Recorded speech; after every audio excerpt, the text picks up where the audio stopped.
Obi-Wan Kenobi is not only one of the Star Wars saga's most beloved characters, he was indeed one of its wisest and most honorable. The more casual among us may be unaware of Kenobi's layered backstory, however, which fills the gaps from the beginning to the middle of Star Wars' first 6 films. In various canon cartoons, novels, and comics, questions are answered and intriguing revelations are disclosed about this legendary Jedi Knight. I'm Gareth from What Culture Star Wars, and here are 10 things you never knew about Obi-Wan Kenobi. Number 10. Duchess Satine had an undying love for him. It is commonly known that the Jedi are forbidden from attaching themselves and marrying. This measure is put in place to avoid the risk of them straying away to the dark side, because of jealousy or fear of loss that could occur. Case in point, Anakin Skywalker. This code proved a challenge for Obi-Wan, especially when it came to his relationship with Duchess Satine Kryze. The two first met whilst he was a Padawan, as he and his master Qui-GON'S were assigned to protect the Duchess from insurgent bounty hunters on Mandalore. Over the years, Kenobi and Kryze developed strong feelings for each other. The force of love was so strong, in fact, that Obi-Wan openly confessed that he would have left the Jedi Order if she had said the word. Their fondness was no secret either. In the Clone Wars episode Voyage of Temptation, Anakin even jested with his master to go find your girlfriend. Even though she perished at the hands of Darth Maul's darksaber as an act of revenge, her love for Kenobi would be everlasting. As she lay dying in his arms, Satine uttered with her final breath,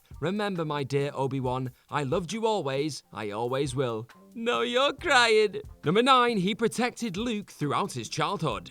Ever wondered why Luke Skywalker was familiar with the name Kenobi after stumbling across Leia's message in A New Hope? Luke was not certain who Obi-Wan was, but shared with R2-D2 and C-3PO that he knew of a strange hermit called Old Ben, and wondered if they had ever met. In the Star Wars Marvel comics released in 2015, Luke conveniently discovers Obi-Wan's journal, recounting Kenobi's exile on Tatooine and his attempts to safeguard Luke as a child. Having wanted to train young Skywalker, the boy's uncle, Owen Lars, disapproved and told the former Jedi General to stay away from his family, believing that Luke would turn out like his father if Obi-Wan were to play a part in his upbringing. The 7th edition of the comic book series sees Obi-Wan keeping a watchful eye over Luke during the Great Drought. The boy attempted to take back water from Jabba the Hutt's Weequay enforcers, and was saved by an unseen Kenobi. Luke was carried back home and awoken the next morning completely unaware of what had happened. Sounds like me on a Friday night, to be honest. But how did Luke know him as Ben? A Webtoons comic by Hong Jackya suggested a teenage Skywalker was once moments away from being torn to shreds by a krayt dragon. But Obi-Wan arrived to slay the beast just in time. Upon asking his savior who he was, the Jedi Knight responded, "Ben Kenobi, but you can call me Ben." And so he did. Number 8. He almost left the Jedi Order with Anakin. Obi-Wan was a character renowned for his loyalty and for being a man of his word. He was adamant to uphold these values, so much so that he was determined to leave the Jedi Order so he could continue training Anakin, should his Padawan wish to part ways with the organization.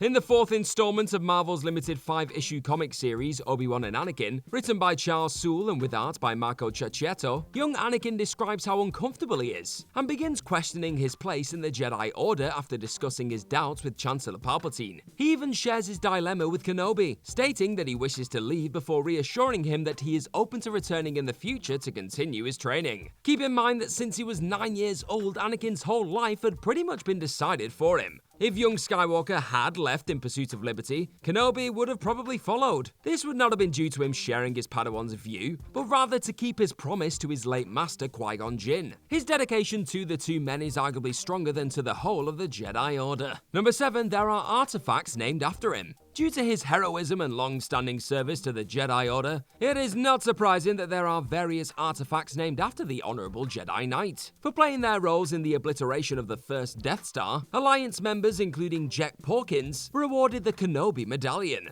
This award was named as such to commemorate Obi-Wan's bravery. Even though he hated flying, that's not to say that he himself was bad at it either. To his credit, he was an ace pilot and experienced tactician, but we'll get to that later. To break the enemy out of formation, he would commonly use a series of sniping attacks, a maneuver which would later be named the Kenobi Offensive. Number 6. He has unique Force abilities. The Force manifests itself in many ways. Most Jedi possess the ability of telekinesis and Force pushes. but powers can be unique to each peacekeeper. This includes Obi-Wan Kenobi. Even in his first appearance, we saw him demonstrate his skill of being able to imitate animal calls, such as the one of the Krayt Dragon with use of the Force. Depending on how you interpret the first appearance and application of that specific power, he does so again, or beforehand, in the prequel trilogy, using it to tame and ride beasts. Anakin Skywalker also adopted this Force-assisted power to control a reek during the arena battle in Episode 2 Attack of the Clones. No question who taught him how to do that then. Number 5, he is multilingual. Han Solo was not the only one who could understand what Chewbacca is saying. Kenobi's ability to understand Shiriwook was beneficial,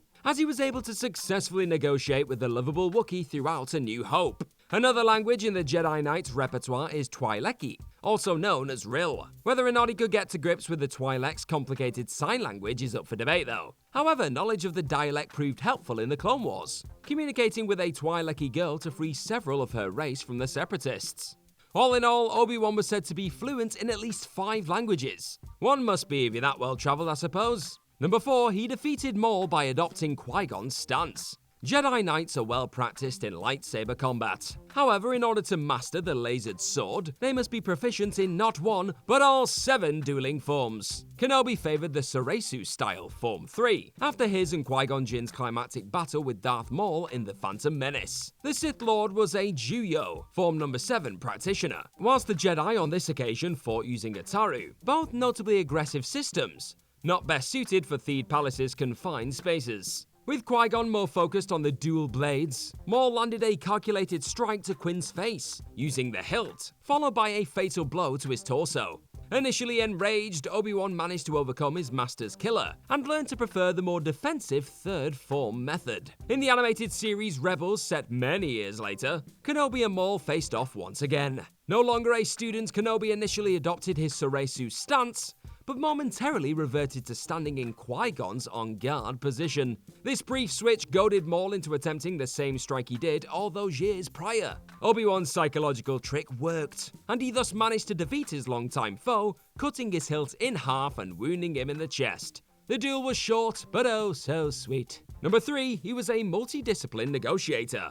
In A New Hope, an older Obi-Wan told Luke Skywalker that lightsabers are elegant weapons, and that he deems blasters as clumsy. As much as he believed that such weapons are uncivilized, Kenobi was a skilled marksman, and capable of succeeding without his trusty lightsaber when moments arose. His abilities using a sniper rifle were evident in his fight against General Grievous and bounty hunter Reiko Hardin.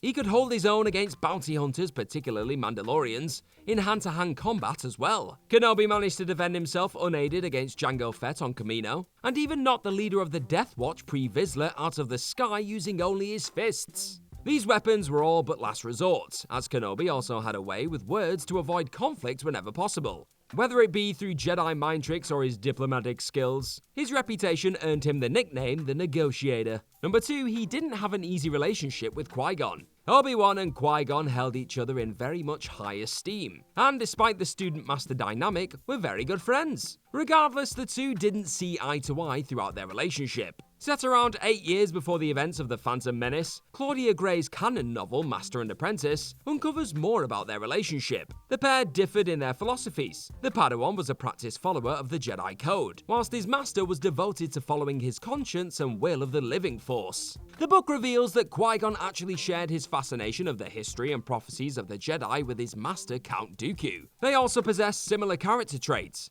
self-reliance, skepticism, and a reluctance to take the Council's word as sacred. This was in direct opposition to Kenobi. The novel describes that the pair had been an uneasy match from the start, with misunderstandings and emotional swings. That was most likely down to Obi-Wan being transferred to his master at the age of 13. This was an issue Jin sometimes questioned, as teenagers are at the age where change becomes more difficult. Both Qui-Gon and Obi-Wan would resolve their differences, however, and it's doubtful Kenobi would have become as legendary a Jedi without his training under Jin. Number 1, he actually used to enjoy flying, fancy that. It is widely known that Obi-Wan detested flying. This was a fact he was pretty vocal about throughout the saga's prequels, and even teased about by Anakin. Flying is for droids after all. However, this wasn't always the case. Turning back to the canon novel by Claudia Gray, Master and Apprentice, we learn that said apprentice actually loved flying, and he was a very skilled pilot, hence his abilities in the films. Kenobi had a fascination for ships,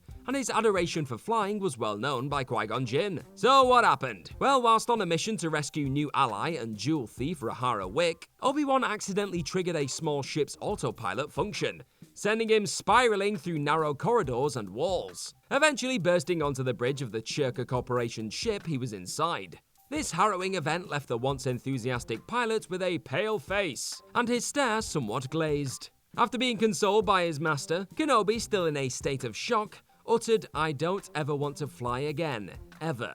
That explains that then. And that's our list. Know of any other things people never knew about Kenobi? Let me know all about them in the comment section right down below, and do not forget to like, share, and click on that subscribe button while you're at it. Also, if you're into this kind of thing, head on over to whatculture.com and find some more incredible articles just like the one this video you're watching right now is based on. I've been Gareth from What Culture Star Wars. May the Force be with you, and thank you for clicking on this video today, and hopefully I'll see you very, very soon. Bye-bye.